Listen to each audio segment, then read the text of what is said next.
Bonjour à tous, c'est l'heure de retrouver votre rendez-vous Smart Space, votre nouveau rendez-vous hebdomadaire dédié à 100% au business spatial et à l'exploration de l'espace. Je suis avec mes deux invités qui nous ont rejoints en plateau.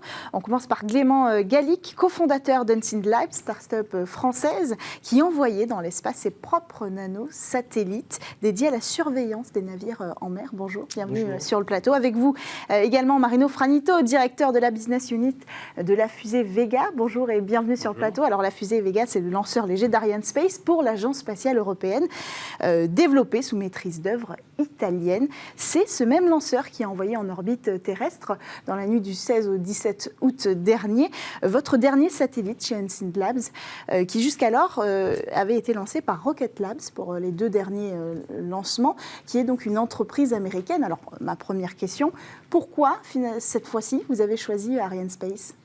Alors, pour de multiples raisons. Déjà, nous, on a un calendrier d'accès à l'espace, parce que derrière nos satellites, on fait du business, et il faut qu'on déploie notre constellation. Pour rappel, on fait l'interception de signaux radio depuis l'espace, donc on a besoin d'avoir des accès réguliers et rapides à l'espace. Et là, il se trouve que la fusée de Vega partait au bon moment, au bon endroit, parce qu'une des propriétés de Vega aussi, c'est que l'orbite n'est pas fixe. Oui.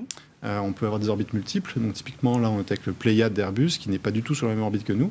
Mais Vega a la capacité de changer d'orbite et de réinjecter le satellite sur des orbites dédiées aux clients. C'était au bon moment, comme je le disais. Contractuellement, c'était très bien. Et surtout, pour nous, c'était aussi l'intérêt de valider une solution européenne d'accès à l'espace qui nous permet de s'affranchir des contraintes de frontières, franchissement de frontières, des contraintes d'export, etc. Et vraiment pour garantir aussi peut-être des projets souverains. Oui, il y a un enjeu de souveraineté dans ce choix. C'est ça. Donc il y a une volonté. Alors j'ai lu aussi dans plusieurs de vos interviews qu'il y avait une question de propriété intellectuelle. Est-ce que vous pouvez nous expliquer ça ? Alors, c'est la propriété intellectuelle dans le sens où nous, nos charges utiles, donc la charge utile, c'est l'instrument qui va observer la Terre pour rendre le service. Donc, nous, c'est des antennes, le traitement électronique, etc. C'est très protégé. C'est un secret qu'on garde chez Unseen Labs. On est les seuls à opérer ce type de charge utile en orbite. La problématique, quand on parlait des frontières, c'est qu'on passe des scanners. On franchit des pays qui ne sont pas forcément très regardants sur l'utilisation des images qu'on peut avoir des satellites. Et donc, moins on va franchir de frontières, moins on va aller dans des pays autres que des pays européens, plus on va limiter les risques de fuite d'informations sur nos satellites. Ce qui vous permettra de protéger votre la protection du secret industriel de la société. Marino Franito, la concurrence est rude avec vos homologues américains ? La concurrence est rude. Oui, disons que tout le monde connaît SpaceX, donc je pense que Elon Musk a fait effectivement. On doit aussi remercier Elon Musk pour ce changement qui est en cours dans le monde de l'espace, dans la nouvelle technologie et tout ça. Et puis, il y a eu effectivement une grosse montée de projets, même dans les lanceurs. D'abord aux États-Unis, maintenant ça commence un peu aussi en Europe. Donc, on voit qu'effectivement, il y a beaucoup d'intérêt dans le New Space, dans les projets, dans tout ce que l'espace peut faire pour notre vie sur Terre. Donc oui, la concurrence commence à être un peu plus difficile pour nous, mais... Qu'est-ce qui vous différencie ? Vous aviez parlé tout à l'heure, Clément Gallic, de la mise en orbite. C'est là toute la différence ? Avec Rocket Lab ou SpaceX, par exemple ? Oui, alors là, moi je pense qu'il y a... D'abord, il faut se rappeler du point de départ. Donc, Arianespace, ça a été le leader mondial pendant 40 ans. Il n'y avait pas de concurrence pratiquement en face. Donc, on a lancé tous les satellites télécoms pour toutes les plus grandes entreprises du monde. SpaceX est arrivé, donc on a un grand concurrent en face. Maintenant, les petits satellites, c'est un nouveau monde. C'est vraiment un nouveau secteur qui commence à naître, à grandir et tout ça. Donc, il y a effectivement des petits lanceurs qui ont commencé à s'affirmer, comme Rocket Lab. Donc, et je dois dire même que le premier petit lanceur européen, donc c'était Vega. Et quand Vega est né, il n'y avait pas beaucoup de petits lanceurs. Il y avait le PCRB indien. Oui. Mais il n'y avait pas beaucoup de concurrence même sur ce secteur parce qu'il n'y avait pas beaucoup de satellites. Donc oui, mais ils sont arrivés très vite. Ne marchait pas, n'existait pas. Quoi. Ouais. Donc aujourd'hui, l'atout de Vega, c'est quoi? L'atout de Vega, c'est que c'est un lanceur très flexible, comme Clément le disait. On est capable, dans la même mission, d'envoyer des satellites sur des orbites différentes, multiples, donc de servir un petit satellite de la même façon qu'un lanceur petit dédié comme Rocket Lab. Donc, on fait pratiquement, pour Unseenlabs, c'est pratiquement la même mission. On arrive à atteindre les mêmes objectifs avec Vega qu'avec un petit lanceur. Avec la différence que nous, on arrive à faire des lancements groupés. Donc, on arrive à mettre plusieurs petits satellites à bord avec un satellite principal ou uniquement avec des petits satellites comme on a fait sur le premier vol SSMS. Et donc, on arrive à atteindre un niveau de coût et de prix plus bas, plus intéressant pour nos clients. Mais je vais dire, je ne veux pas parler uniquement de prix et de coût, parce que je pense que ce qui nous différencie effectivement de la concurrence, c'est le niveau de service qu'Arianespace a développé pendant 40 ans. Et service, ça veut dire le suivi du client, des exigences du client, de la mission, réaliser la mission dans les bonnes exigences techniques et programmatiques, de planning, Et avec ça va aussi avec le site de lancement de Kourou, qui est, à mon avis, le meilleur site de lancement du monde que la France a développé et dont l'Europe profite aujourd'hui. D'abord avec Vega, peut-être demain aussi avec d'autres petits lanceurs européens. Oui, on va revenir sur ce sujet. Donc on ne peut pas résumer en disant qu'un bon lanceur aujourd'hui, c'est un lanceur à bas coût avec ce nouveau marché? Absolument non. Je pense que... je ne sais pas si la question, c'est surtout pour Clément, et puis je peux rebondir. Oh non, le prix n'est qu'un des facteurs, on ne va pas se mentir. De toute façon, tout le monde avait annoncé une contraction forte des prix avec les nouveaux entrants. Nous, quand on a commencé la société en 2015, tout ce qui était annoncé, c'était une division par 2, par 3 du prix des lancements. On ne l'a pas vu. On ne va pas se mentir. Les options de tir se sont multipliées, mais aussi les demandes ont explosé. Oui. Donc les prix ne baissent pas, ce qui est presque logique. Ça va peut-être baisser plus tard, on ne sait pas, avec les acteurs européens, on verra. Donc ce n'est pas forcément ça. Alors évidemment, le prix joue. Mais quand on est une start-up, ça ne peut que jouer. Oui, mais c'est pas ça c'est pas que ça. On va dire. Nous, l'objectif est de déployer une constellation pour Unseenlabs. On fait de la surveillance maritime, donc on est capable de voir tous les bateaux, qu'ils le veuillent ou non, pour faire très simple. Donc on a besoin de déployer de 20 à 25 satellites. Donc on a vraiment besoin d'accès au marché. Et accès au marché au bon endroit, au bon moment, comme on le disait tout à l'heure. Donc en fait, le tir, évidemment, si on nous propose des choses totalement folles, des prix exorbitants, on ne va pas y aller. Ceci dit, l'offre est assez nombreuse pour avoir une certaine concurrence dans les prix et avoir une certaine homogénéité quand on cumule un petit peu tous les services autour. Donc ce n'est pas le premier facteur. Okay. Le vrai facteur, ça va être la simplicité, on ne va pas se mentir, de contractualiser. C'est pas forcément facile avec tous les lanceurs. Ça va être les garanties aussi du lanceur, parce que nous, c'est bien d'arriver en orbite, mais on arrive au bon endroit. Donc voilà, c'est ça aussi le côté sérieux. Et puis la fluidité dans le process. Nous, on a beaucoup de satellites à envoyer. C'est pas comme si on en tirait un tous les 5 ans, où on peut se permettre de passer des mois, organiser les choses et tout. Il faut que ça avance. Il faut que ça avance dans le planning, dans le timing, et comme nous, on en a besoin. Donc c'est vraiment ça, les vrais critères aujourd'hui. On a besoin de services, d'accès à leur orbite.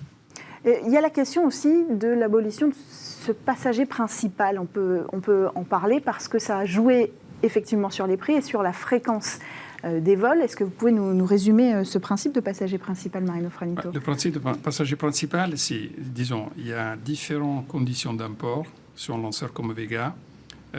On peut avoir des configurations avec plusieurs petits satellites. C'est ce qu'on a fait sur SSMS POC Flight, Proof of Concept, où on a intégré 53 petits satellites. Donc, c'est une mission très complexe. C'est un peu ce qui fait SpaceX aussi avec son offre SmallSat. Donc, ce type d'import, on est dans un type d'import type train, où effectivement...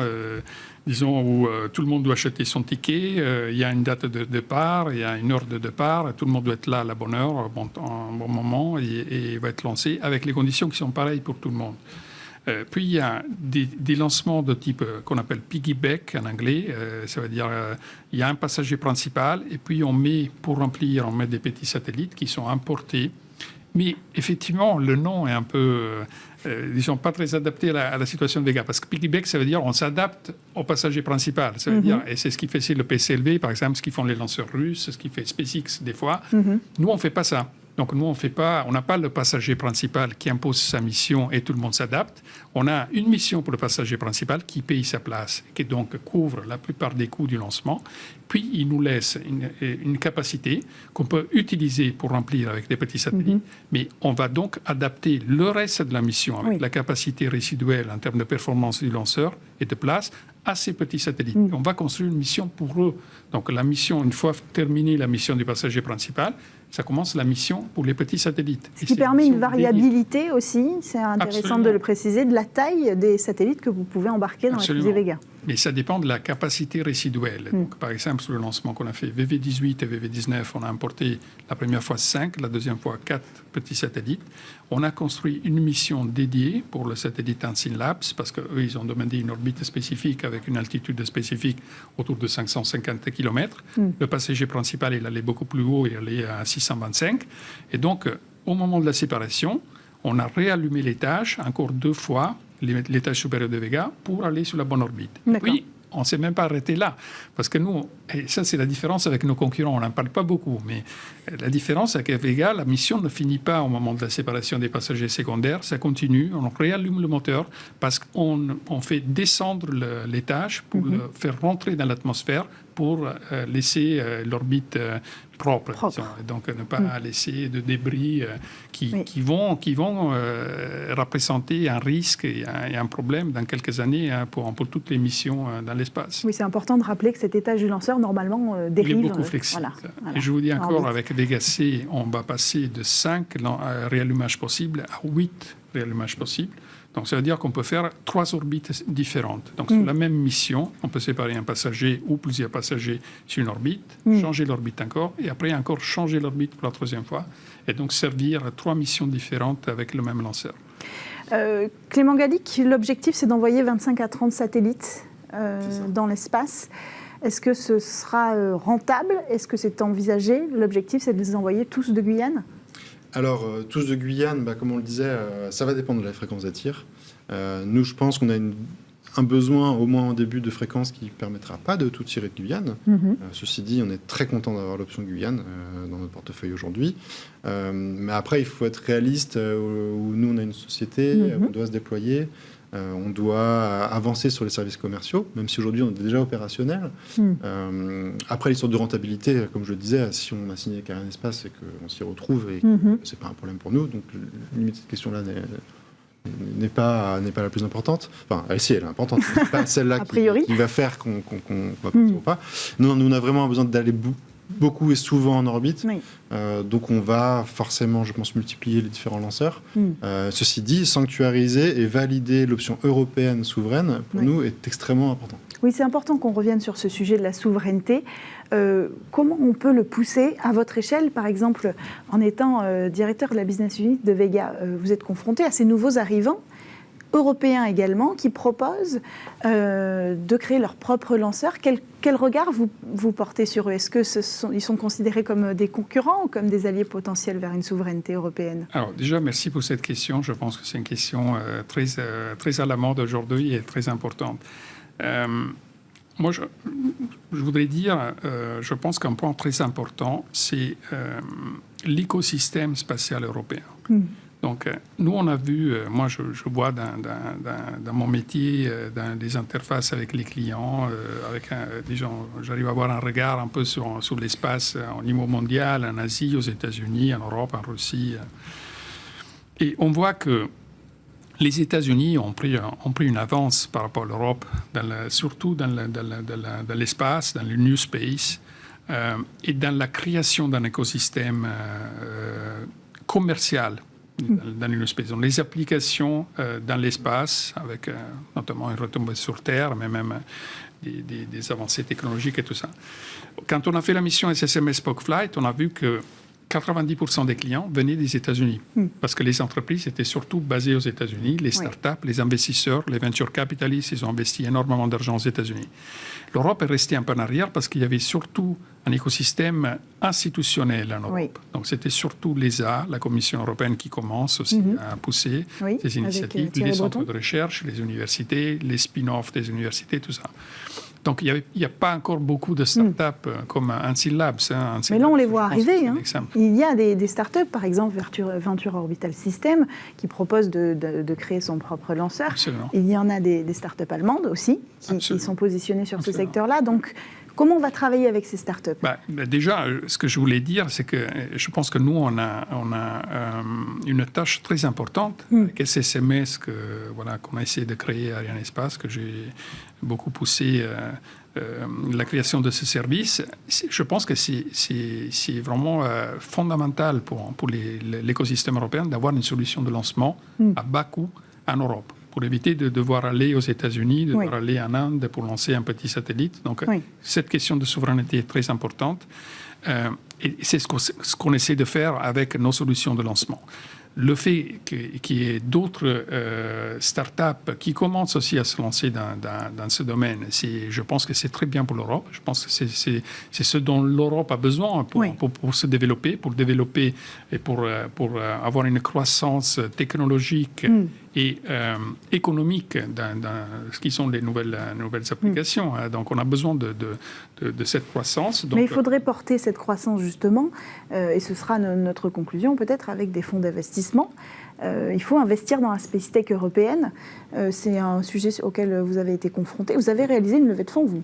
Oui, alors depuis la création, on a levé à peu près 27 millions d'euros, dont 20 millions d'euros en avril dernier. Donc on a trouvé des partenaires aujourd'hui français. Donc on a l'État. Mais c'est difficile ? France. Ça s'est plutôt bien passé, on va dire, dans notre cas, mais on avait aussi l'avantage d'avoir déjà démontré en orbite nos capacités, parce qu'on est opérationnel depuis 2020, on avait déjà des clients, ça fonctionnait. Donc en fait, là, on a pu faire surtout rentrer des fonds d'investissement financiers. D'accord. Donc pour nous, c'est aussi rassurant. Donc il faut avoir de quoi démarrer. Il faut avoir de quoi démarrer. Ceci dit, notre première levée de fonds de 7,5 millions, on n'avait que des PowerPoint. Donc on a quand même réussi à avoir la confiance de nos premiers partenaires. D'accord. Une conclusion, comment on pourra pousser, comment on pourrait motiver les investisseurs à venir en Europe ? Je pense que la meilleure façon, c'est le succès de VV19, de Unseen Labs. C'est le meilleur exemple et la meilleure façon de pousser les investisseurs à venir en Europe. On a des capacités de lancement, on a des capacités satellitaires basées sur des solutions à bas coût. On a des entreprises et des entrepreneurs de succès et comme Unseen Labs, comme Clément. Et donc, je pense que ça, c'est la meilleure façon de pousser les investisseurs à venir en Europe. Et aussi aux investisseurs européens de se réveiller, de comprendre que c'est vraiment dans l'espace qu'il faut investir pour l'avenir.